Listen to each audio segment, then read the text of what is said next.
Shalom. Sekali lagi, apa kabar saudara? Luar biasa. Bersama Tuhan Yesus memang kita selalu luar biasa.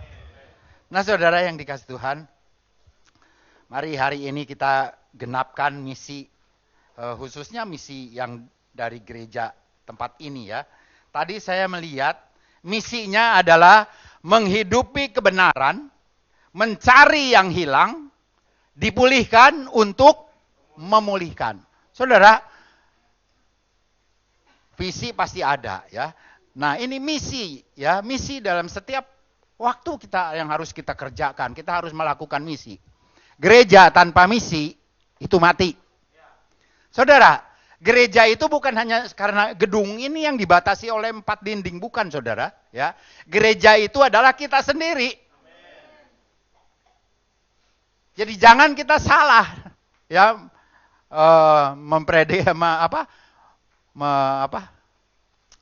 mengartikan dari gereja itu. Jadi gereja bukan hanya satu ruangan yang tertutup dinding ya. Bukan saudara, justru ini kita ini ya. Ini tubuh kita inilah dindingnya. Kita yang harus menghidupi. Kita tahu bahwa setiap kita hidup ya bersama dengan Tuhan Yesus. Amin. Roh Kudus sudah dikirim kepada kita. Makanya setiap firman yang kita terima pasti harus kita hidupi. Nah saudara, saya akan memulai dengan membaca satu nasihat ya. Ini enggak termasuk di dalam materi khotbah, tapi hanya untuk menuntun ya.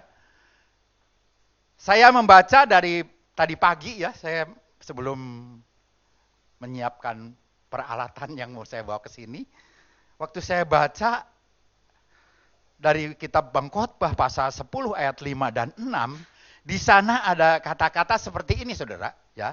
Karena pengkhotbah Amsal itu banyak kan menasihati kita. Amin. Di sana dikatakan dengan jelas, ada suatu kejahatan yang kulihat di bawah matahari sebagai kehilapan yang berasal dari seorang penguasa. Pada banyak tempat yang tinggi didudukan orang bodoh, sedangkan tempat yang rendah diduduki orang kaya. Saudara, kayaknya terbalik ya. Kayaknya terbalik saudara tuh ayat firman Tuhan ini. Biasanya kalau di tempat tinggi itu kan orang-orang yang pinter ya saudara. Orang-orang yang kaya boleh kan duduk di tempat tinggi, punya kedudukan. Tapi kenapa ya ayat ini? Saya tadi pagi ketika membaca, kenapa begini ya? Kan pasti saya jadi menenung, apa maksudnya? Ya, saya minta kejelasan. Maksudnya ayat ini apa ya? Tiba-tiba saja teringat ya kepada satu Tuhan Yesus yang waktu mengajar murid-muridnya, itu ada di dalam kitab Lukas pasal 16 dari ayat 19. Nah, itu tentang siapa ya saudara? Tentang si Lazarus dan orang kaya ya saudara. Tapi itu kenapa ngejelasannya diberinya ayat ini? Saya juga bingung ya. Tapi ya sudahlah, namanya juga diberikan, ya saya baca.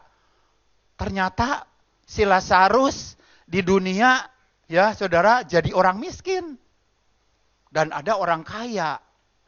Dan si Lazarus itu dikatakan sampai mencari remah-remah roti ya dari orang kaya itu. Bahkan ketika dia ada di bawah, dikatakan boroknya dijilati anjing lah ya. Ya pasti remah-remah juga yang jatuh diduluin anjing saudara ya. Tapi ketika mereka itu mati semua ya saudara, Lazarus mati, orang kaya itu mati. Kok kenapa si bodoh ini, orang miskin ini, si Lazarus ini ada di tempat yang tinggi saudara? Ya. Sementara orang kaya yang tadinya kaya, punya kuasa ya saudara, senang hidupnya, ternyata dia ada di tempat yang bawah ya. Bahkan di tempat apa katanya? Tempat yang enggak enak ya. Panas katanya, disiksa di sana. Bahkan dia sampai menyuruh si Lazarus untuk memberitahukan saudara-saudaranya yang masih ada hidup di bumi. Nah, saudara, itu cuma cerita untuk pengantar, ya saudara. Itu pengantar supaya kita punya bayangan nih, ya. Saya memberikan tema untuk apa yang disampaikan ini adalah diperlengkapi untuk melakukan kehendak Tuhan, ya. Diperlengkapi untuk melakukan kehendak Tuhan. Saya ambil dari surat Ibrani pasal 13 ayat 20 dan 21. Yang bawa Alkitab silahkan dibuka, ya. Saya sudah catat. Di kitab Ibrani, saudara, ya.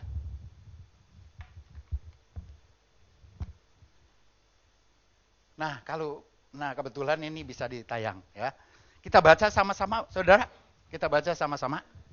Ibrani pasal 13 ayat 20 dan 21. 2, 3. Maka Allah damai sejahtera yang oleh darah perjanjian yang kekal telah membawa kembali dari antara orang mati gembala agung segala domba, yaitu Yesus Tuhan kita.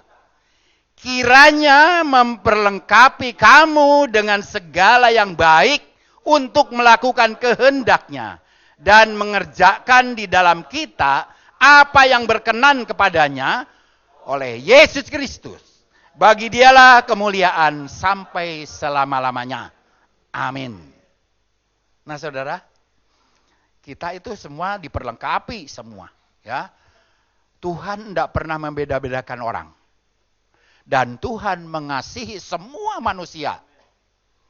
Kalau Dia mau memperlengkapi, semua pasti dilengkapi.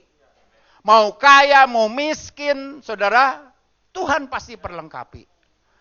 Saya percaya dalam cerita tadi, ya, si Lazarus orang miskin dan orang kaya itu, ya, Tuhan sudah perlengkapi.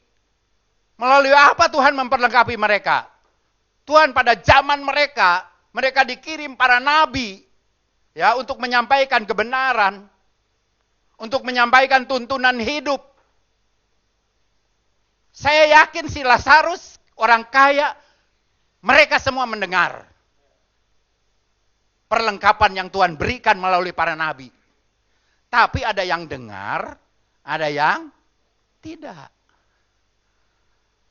Si Lazarus sekalipun miskin, dia dengar apa yang menjadi kehendak Tuhan. Pasti dia melakukan hal yang baik.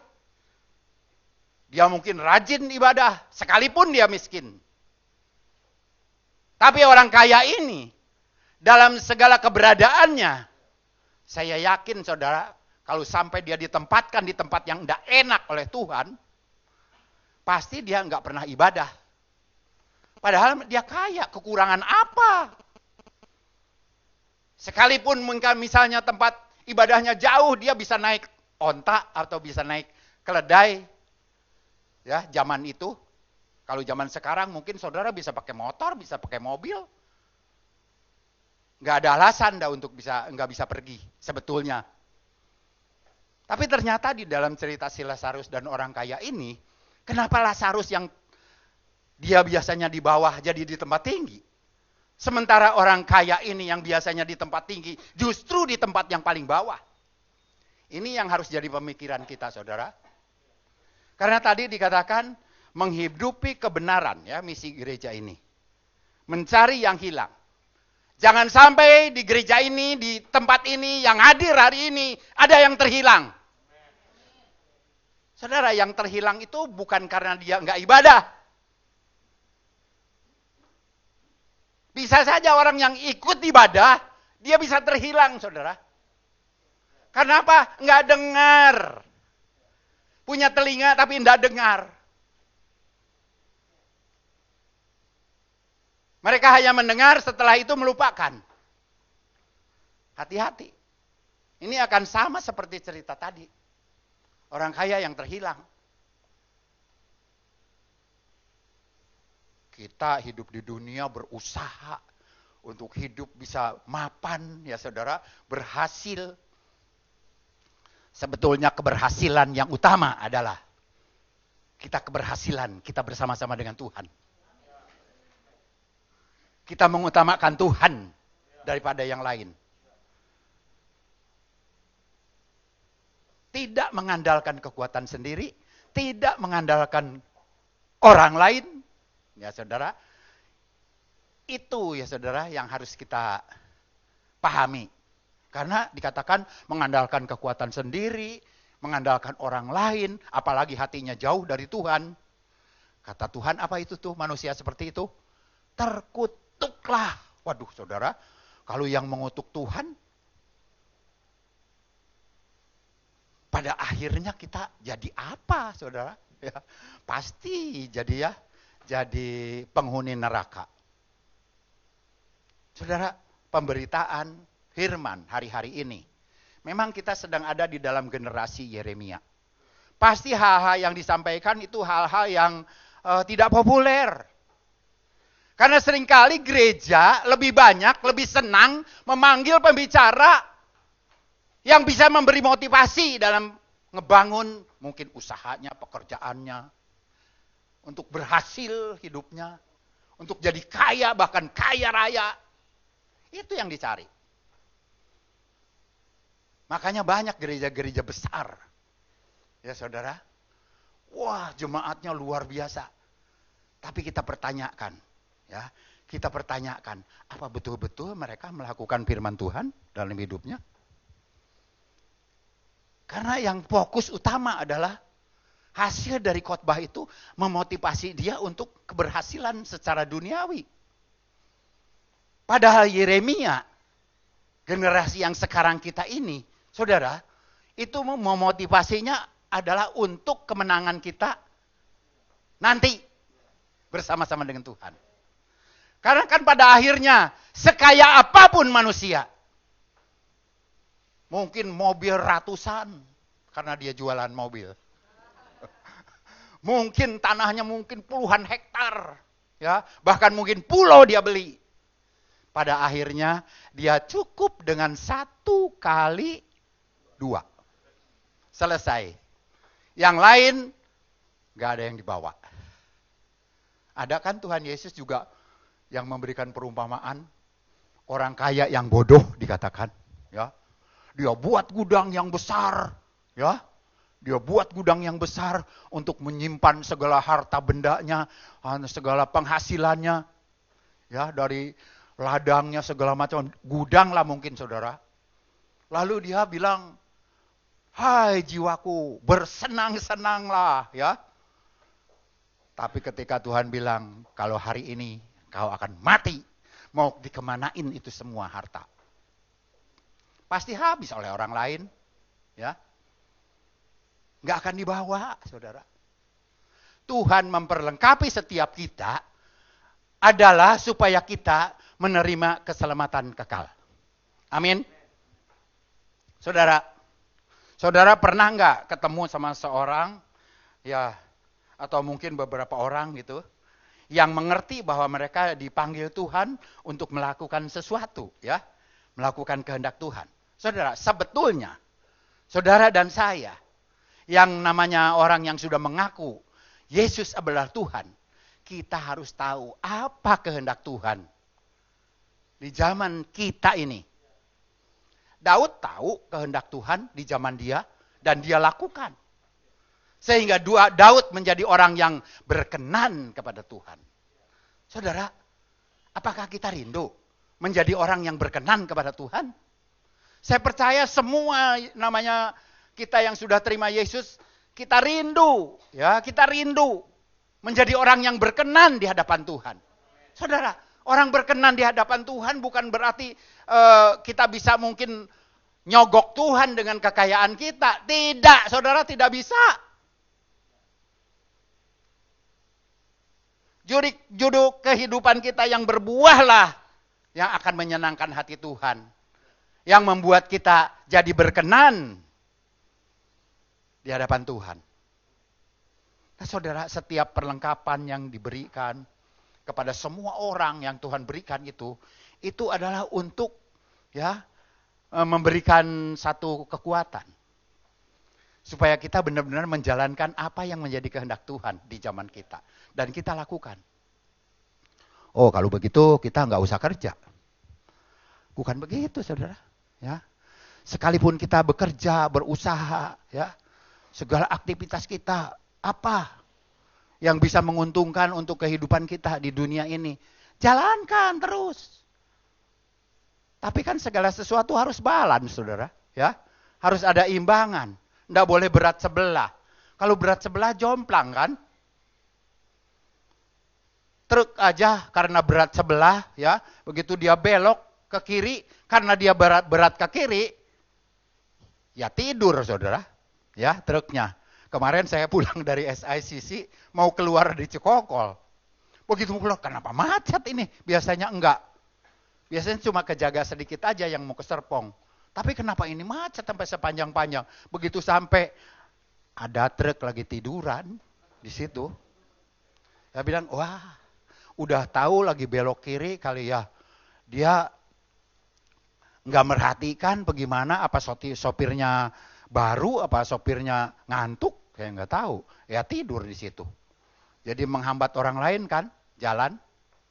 Seringkali kita juga sama, saudara, seperti itu. Ya, kalau kita dalam satu persekutuan, ada yang ya biasanya telat mikir tuh, ya. Telat mikir, apa katanya istilahnya tuh? Tell me katanya, saudara. Kalau yang telat mikir, kita nggak bisa maju bareng-bareng. Di dalam kelompok kul kan kita kan tumbuh bersama, ya. Kalau tumbuh bersama tuh harus bareng, bersama, ya.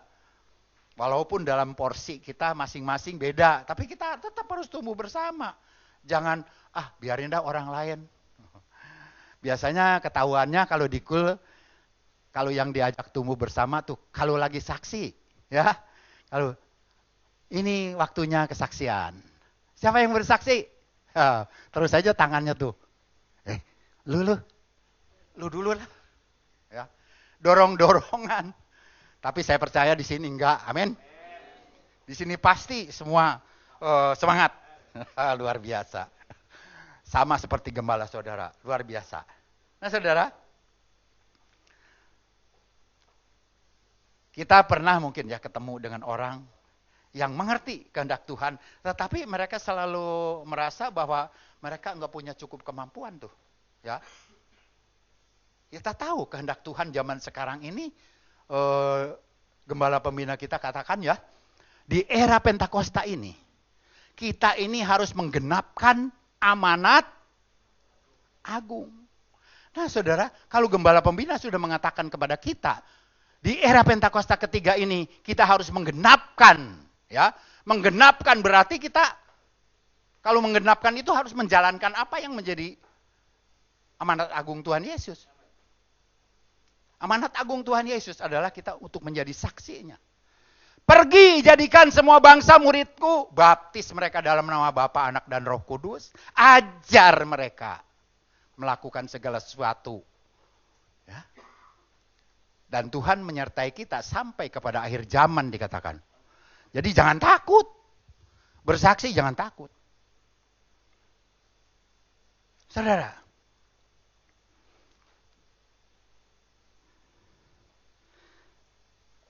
Orang banyak kan yang kalau disuruh saksi itu, saya nggak bisa. Ya. Saya nggak bisa. Saudara, ada contoh ya di dalam Alkitab. Ketika Musa dipanggil Tuhan, ya bukan dipanggil Tuhan mati, saudara, bukan, ya. Dipanggil Tuhan untuk membebaskan Israel di tanah Mesir, ya, saudara, orang-orang Ibrani di tanah Mesir. Ketika Musa dipanggil, ya, Musa ngeluh ya kepada Tuhan. Dia katakan bahwa dia bukan orang yang tepat, ya. Dia nggak bisa melakukan tugas itu. Musa memberikan alasan. Kalau kita perhatikan di kitab Keluaran pasal 4 ayat 10, di sana tertulis ya. Lalu kata Musa kepada Tuhan, Tuhan, aku ini tidak pandai bicara. Dahulu pun tidak, dan sejak engkau berfirman kepada hambamu pun tidak. Sebab aku berat mulut dan berat lidah. Saya rasa Musa bukan berat mulut, berat lidah, ya saudara. Berat pantat. Ya, Kalau udah duduk terus, nggak mau berdiri. Kalau orang disuruh pergi ke Mesir untuk membebaskan, ya harus bertindak kan, jangan duduk aja. Musa udah keenakan dia, ya disuruh bantu ngebalain kambing domba, ya udah kan kambing domba kalau udah digembalain dia duduk aja. Nah sekarang Tuhan utus dia untuk membebaskan orang-orang Ibrani di tanah Mesir, dia alasannya seperti itu, ya. Ah Tuhan, aku ini tidak pandai bicara. Dahulu pun tidak, dan sejak engkau berfirman kepada hambamu pun tidak. Sebab aku berat mulut dan berat lidah. Ya. Saudara, tapi Tuhan paksa dia.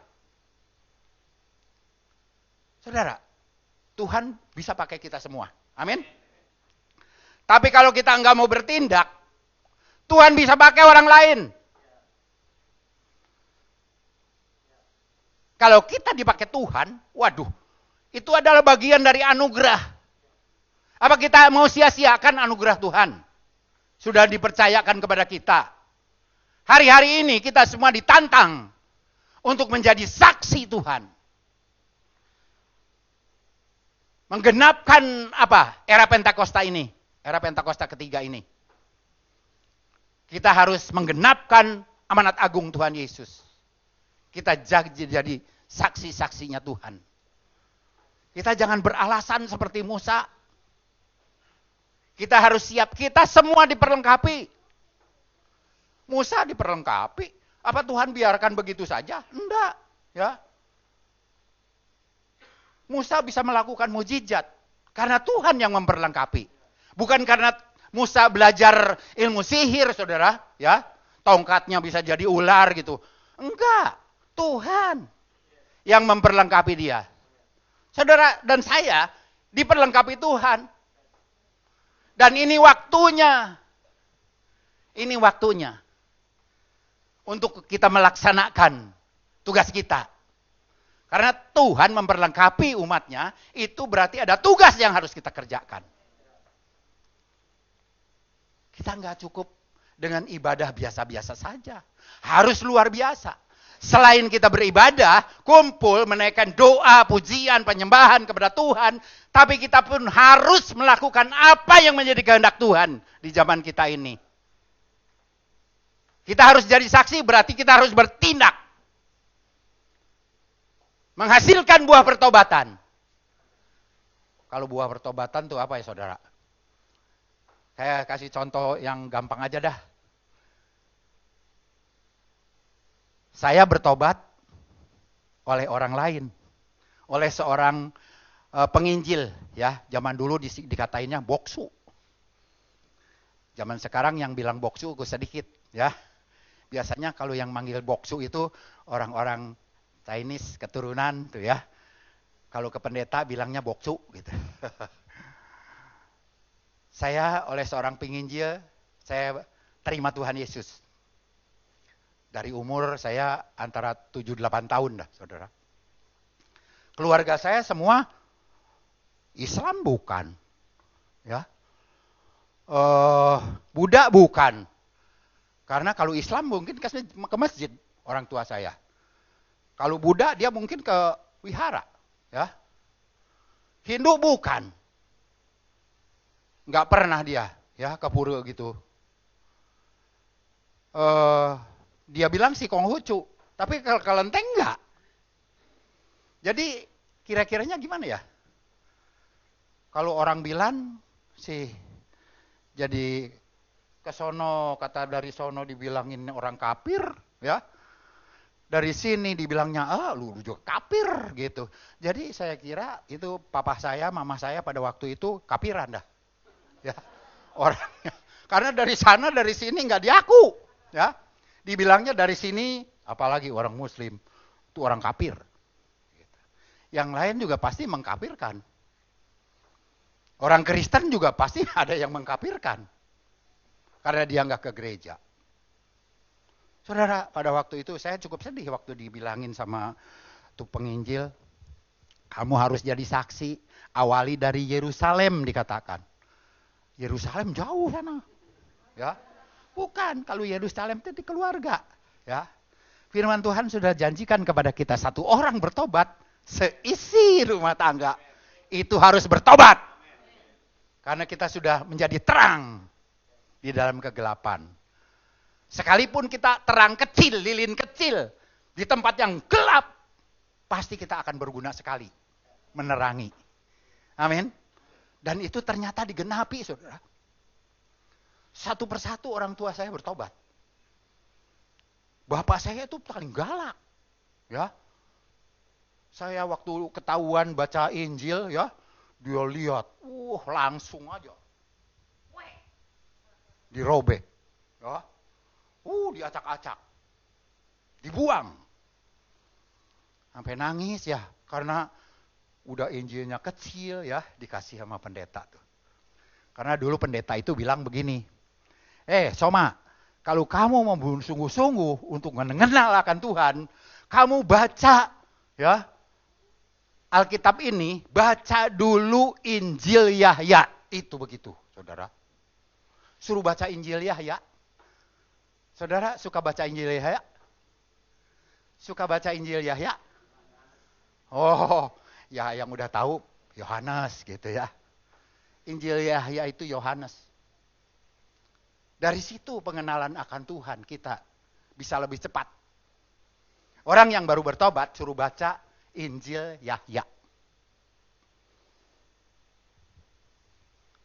Puji Tuhan, bapak saya begitu galak, tukang pukulin saya, Alkitab dihancurin, tapi satu persatu. Pertama mama saya. Mama saya sering diundang ke perkumpulan ibu-ibu Kristen yang biasa kalau mau ngadepin Natal ya, masak. Ya. Masak untuk dijual ya, untuk dana Natal. Begitu aja, sering dipanggil. Enggak disuruh jadi Kristen, saudara, enggak. Heran tuh orang Kristen pada zaman itu. Kok enggak bersaksi ya? Enggak, ya. Tapi dia ajak untuk aktivitas masak. Lama-lama ya, lama-lama tanpa disuruh, dengan sendirinya mau ikut Tuhan Yesus. Yang seperti itu, saudara. Karena apa? Karena si ibu-ibu ini menyaksikan kehidupan Yesus di dalam kehidupannya. Sehingga mama saya tertarik dan dia ikut. Itu yang lebih baik. Daripada kita, terima Yesus dulu, bertobat, diselamatkan. Enggak tobat dulu dihukum. Wah, saudara, jangan-jangan kita yang dihukum rajam. Ya. Tapi dengan kasih ya, pulang habis masak, dikasih sayurnya lebihan. Karena tahu anaknya banyak. Ya, kan anaknya yang waktu itu kumpul itu, saya yang tersebutnya, walaupun saya punya koko 2, saya punya adik 2. Ya, yang tinggal di rumah tinggal saya, adik sama 2 nih. Jadi 3. Orang tua 2, jadi 5. Mama saya bantu masak, pulang bawa nasi, sayuran, yang biasa kita di rumah paling ikan asin, tahu tempe. Hari-hari masak itu pasti pesta, saudara. Ya. Kita merasakan kasih Tuhan melalui itu. Mama saya merasakan kasih Tuhan melalui itu. Dia terima Tuhan Yesus. Yang lebih dahsyat bapak saya, yang tukang galak, tukang pukulin saya, terima Tuhannya. Buat saya, aneh bin ajaib. Satu saat saya pulang sekolah, saya pikiran pulang sekolah taruh buku, buru-buru ambil joran, mau mancing. Karena itu kesenangan saya dari kecil. Begitu nyampe, sini. Ngomongnya galak banget. Sini. Tolong tulis ini, babah. Dia bilang bahasainnya babah. Tolong buat babah. Ini, dari sini nih. Ini, lu baca nih. Doa Bapa kami. Tulis, salin, supaya gede-gede hurufnya. Babah mau apalin. Loh, saudara kaget nggak? Hah? Kaget nggak, saudara? Tukang dipukulin ya. Depan belakang dihajar moceng yang tadinya ada bulunya sampai habis. Kalau mukulin, ya karena kita ikut-ikut penginjil, jadi orang Kristen. Sekarang tiba-tiba bapak saya yang begitu nyuruh tulis doa Bapa kami. Saya bilang, nggak salah, Bah. Buat apa? Ya, karena yang saya tahu bapak saya tukang baca buku silat. Kalau udah baca buku silat sampai numpuk tuh ceritanya, bukunya sampai numpuk. Ya, karena satu seri aja kan puluhan buku silat. Di sini nggak ada yang suka baca buku silat. Di luar, karena di sini gembala nggak nyediain bacaan buku silat.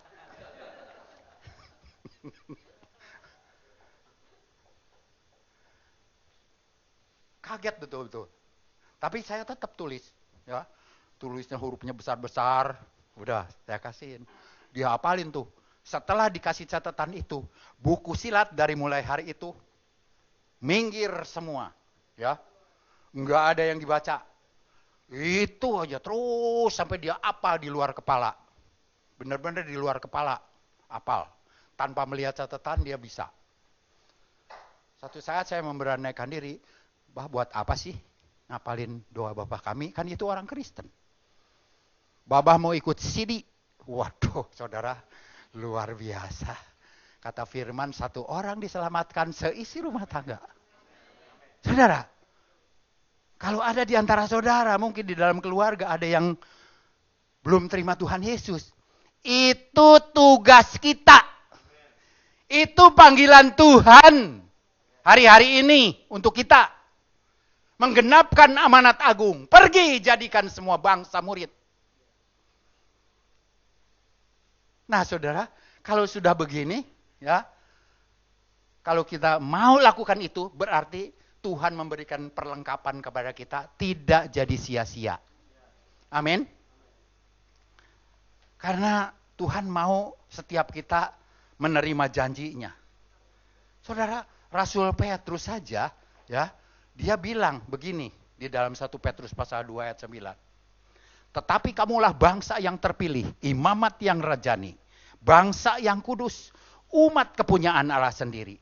Supaya kamu memberitakan perbuatan-perbuatan yang besar dari Dia, yang telah memanggil kamu keluar dari kegelapan kepada terangnya yang ajaib. Saudara dan saya tadinya orang-orang gelap, tapi ketika saudara dipanggil oleh Tuhan, saudara suruh datang ke tempat terang. Makanya kita kan dikatakan anak-anak terang kita ini. Bukan anak-anak kegelapan. Kalau kita jadi anak-anak terang, jadilah terang di tempat gelap. Dimanapun kita ada.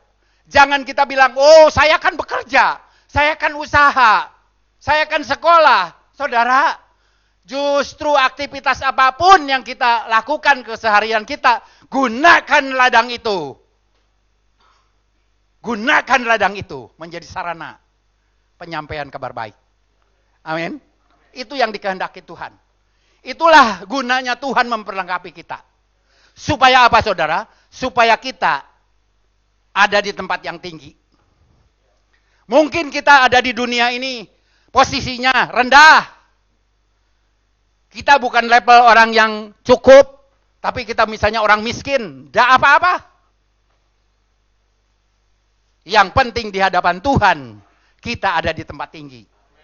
Tadi cerita Lazarus itu, ya, kok Lazarus yang tadinya miskin buat cari makan aja susah.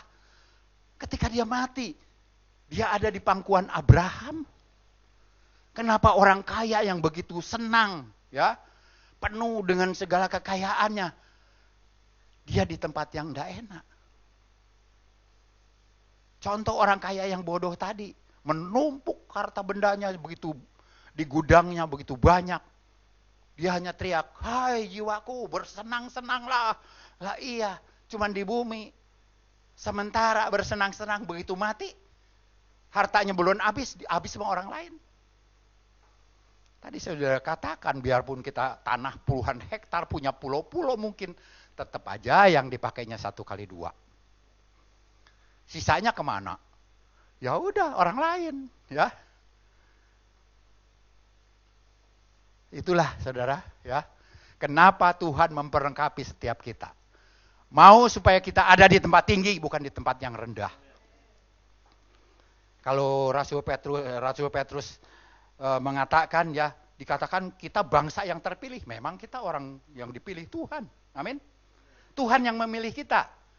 Bukan kita yang memilih Tuhan. Amin. Saudara sering baca firman itu kan? Bahwa kita yang dipilih oleh Tuhan, bukan Tuhan yang bukan kita yang memilih Tuhan, tapi Tuhan yang memilih kita. Itu yang benar. Makanya dikatakan bangsa yang terpilih, ya. Imamat yang rajani. Imamat, kerajaan Kristus adalah kerajaan imam. Dia adalah imam besar agung.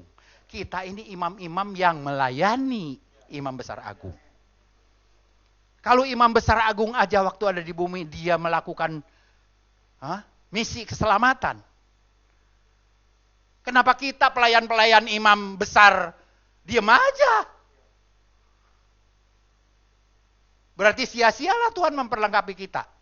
Makanya hari ini ketika firman Tuhan disampaikan, saudara jangan keraskan hati saudara. Ambil bagian di dalam pekerjaan Tuhan. Hari-hari ini kita sedang diajak untuk memenangkan banyak jiwa. Saya percaya bangku-bangku kosong akan penuh.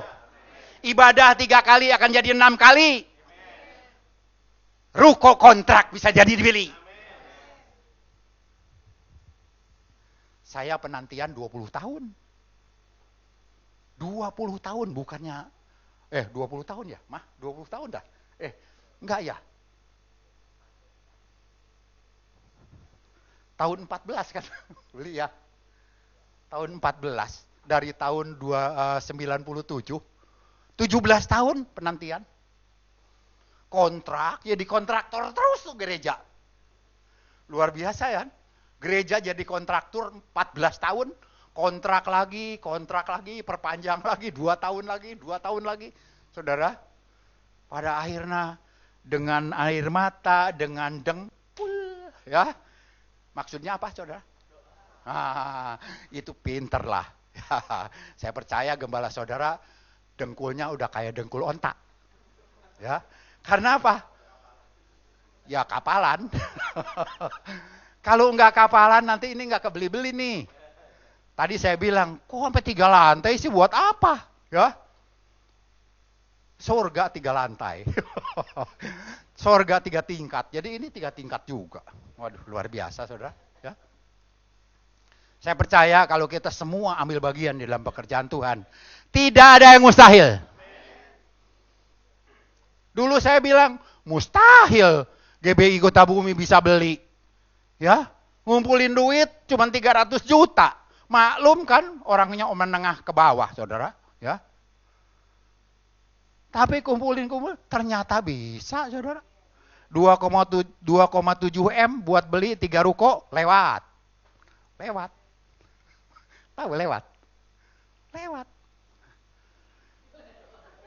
Perbaikan 1,8 lewat. Tuh. Ya. Yang lebih lewat lagi setelah jadi beberapa hari kemudian, keyboard, semua peralatan dipinjam orang. Nggak bilang-bilang. Saudara? Lewat. Lewat lagi. Puji Tuhan ya. 2 hari kemudian semua jadi baru. Memang yang lama sudah berlalu, yang baru sudah datang. Itu yang harus kita cari, amin. Pak Niko sudah bilang, kita masuk tahun ini diberikan hati yang baru, hati yang taat, ya, roh yang baru, roh yang menyala-nyala. Makanya kalau hari ini saudara diperlengkapi, siap untuk melakukan perintah Tuhan di zaman kita ini. Tuhan memberkati saudara. Mari kita bangkit berdiri. Oh, rabataka yasanda. Kiara labaya sandara laba. Oh, haleluya. Saudara siap diutus Tuhan? Kalau saudara siap diutus Tuhan, mari rap lagu